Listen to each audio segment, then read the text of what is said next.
ஆச்சி அதிரசமா விடுங்க, கையில தட்டி சூடான எண்ணெயில பொரிச்சா அதிரசம் ரெடி.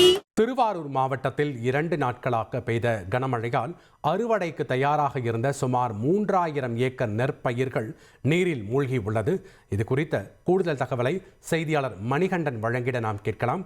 வணக்கம் மணிகண்டன், விவசாயிகள் அரசுக்கு முன்வைக்கக்கூடிய கோரிக்கைகள் என்ன? அங்க இருக்கக்கூடிய கள விவரங்கள். வணக்கம். திருவாரூர் மாவட்டம் முழுவதும் 1,50,000 ஏக்கர் பரப்பளவில் குறுவை நெல் சாகுபடி பணியில் விவசாயிகள் தீவிரமாக ஈடுபட்டு வருகின்றனர். மாவட்டம் முழுவதும் தற்போது அறுவடை பணி என்பது தீவிரமாக நடைபெற்று வருகிறது. இந்த நிலையில் திருவாரூர் மாவட்டம் முழுவதும் 2 தினங்களாக இரவு நேரங்களில் பெய்த கனமழையின் காரணமாக அறுவடைக்கு தயாராக இருந்த 3000 ஏக்கர் நெற்பயிர்கள் முற்றிலும் வயலில் தரையோடு தரையாக சாய்ந்துள்ளது.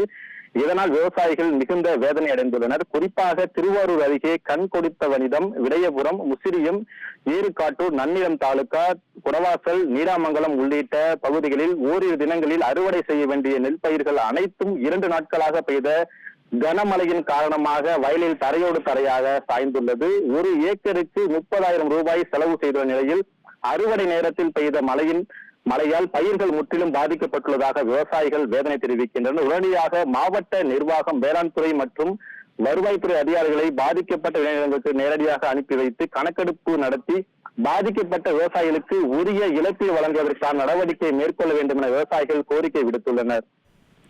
நன்றி மணிகண்டன், உங்களுடைய கள விவரங்களுக்கு.